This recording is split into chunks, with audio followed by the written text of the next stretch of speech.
Hello and welcome. Now, before I get into the actual gameplay and the actual kind of my thinking behind the game and where it is and and how it is and how it runs, for whatever reason my OBS today just had problems picking this up. So I had to go monitor view, and it does chug a little bit. Now I do say straight off the bat that this runs smooth, it loads great, it loads well, and you never really have any problems with it. Now, previous to this, I'd actually recorded some Dirty Bomb, quite a hefty FPS, and it was fine. However, on this game, for whatever reason, it wouldn't do it. Just now and again, it would lose blocks. I don't know whether that's my side, this side, because it's what it is, and the fact that I couldn't get it to run as a game, I had to run it as a monitor capture. I simply don't know, but I just wanted to put that out there. But that I think it pretty much runs very smoothly when you hear me talking, and there's like a second gap on the video. I've actually already started moving, so I don't know what was going on with the recording software today, but just to let you know, it pretty much runs very well, very smoothly, and there is no lag in it at all, but the video capturing software just picks it up for some really odd reason. So without further ado, I will get to the old me, edit this in, and I think we'll do a little bit of timey-wimey, wibbly-wobbly space-time travel. Hello and welcome to Minecraft Windows 10 edition. Now, being as my computer has been without internet and I haven't been able to play anything, this is going to be something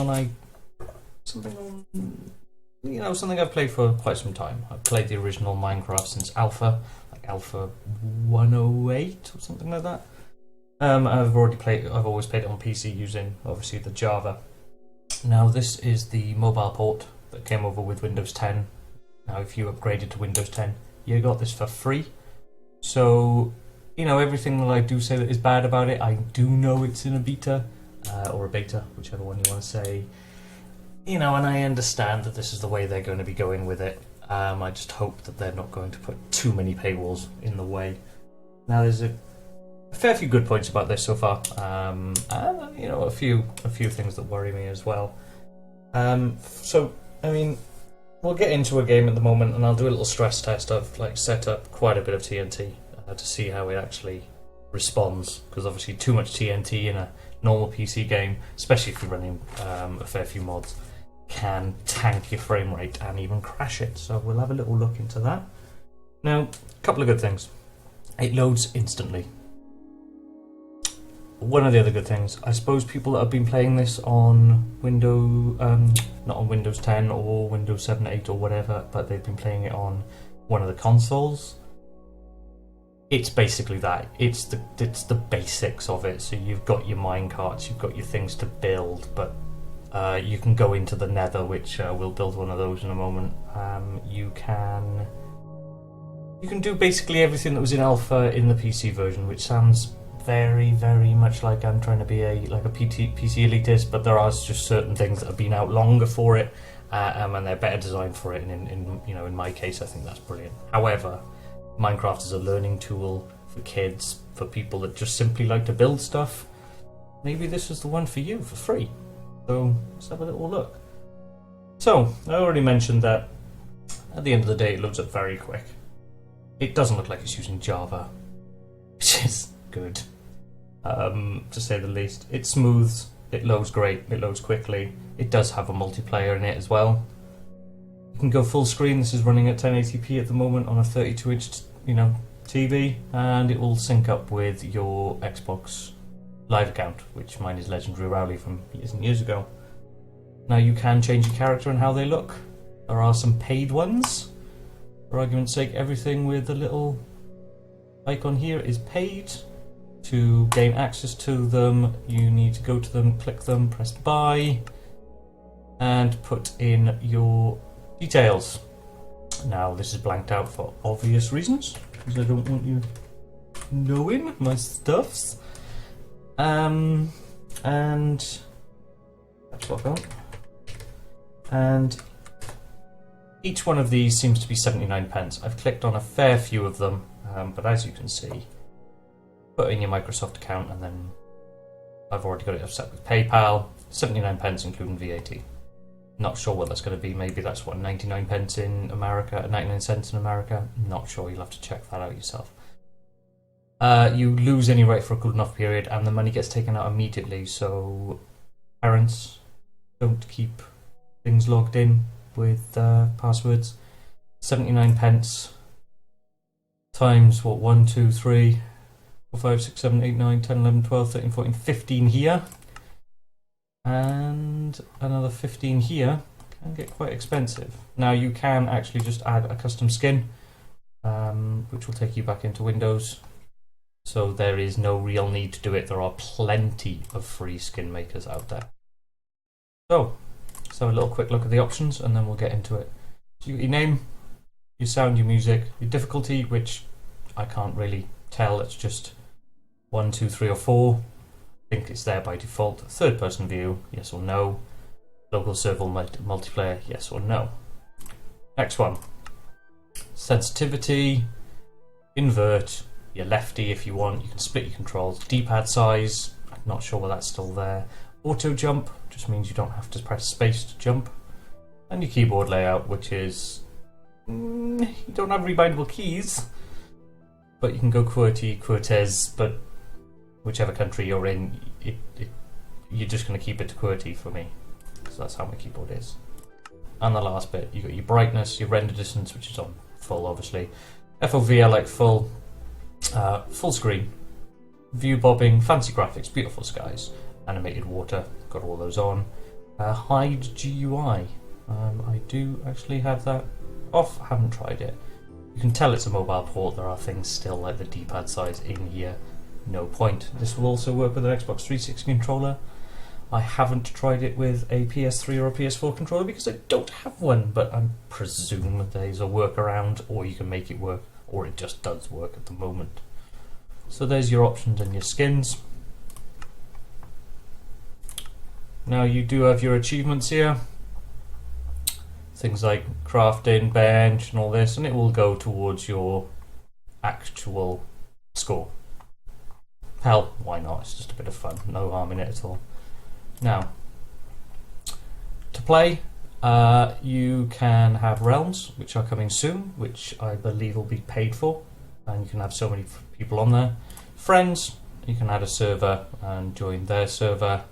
However, there is no modding support, so if you are used to playing like with the Direwolf 20 pack or Yogscast pack or one of the other many packs on many sites like such as Feed the Beast, you'll possibly be disappointed.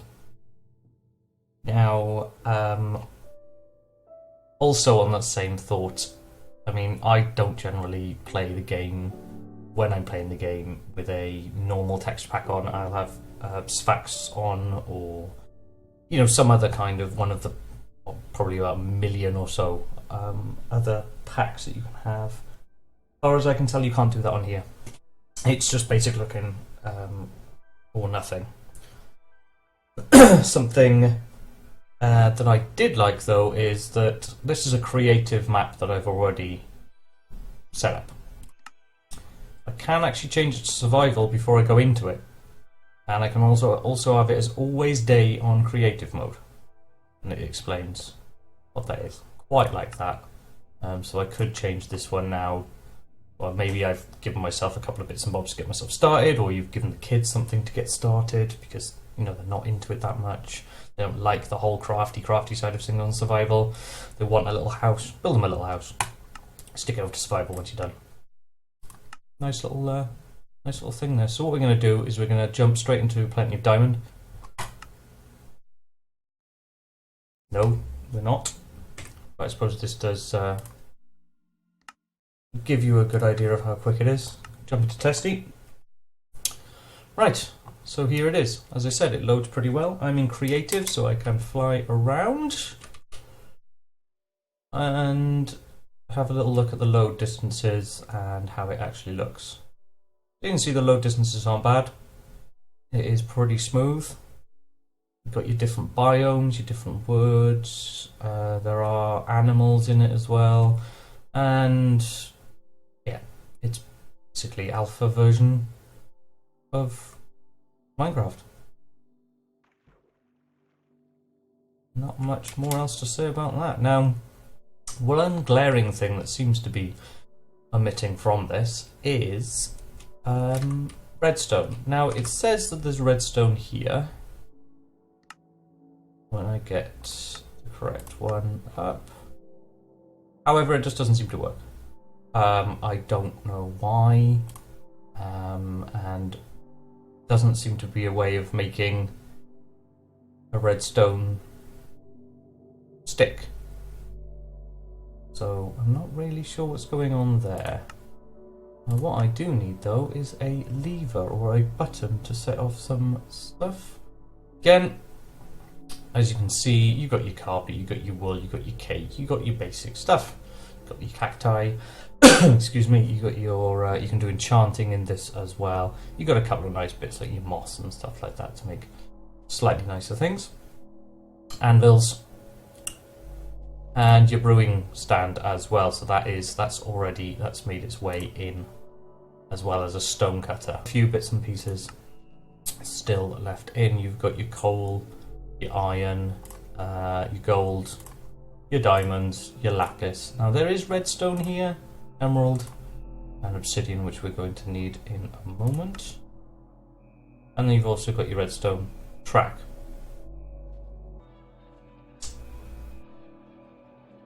So if you come over here, we've set up a bit of TNT. That is as thick and as depth all the way down. And then it just kind of goes along there. A good indication of what will happen on a PC is sometimes this will crash, and you don't want that to crash. So it goes up there, it goes around a bit as well. So there's a good couple of hundred TNT all placed down here. I'm going to see if we can just set it off with a flint and steel, and then see how it runs, see how it takes it. I'm back.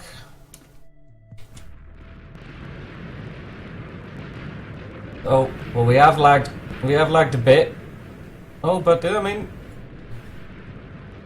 it's continuing to go. It hasn't crashed.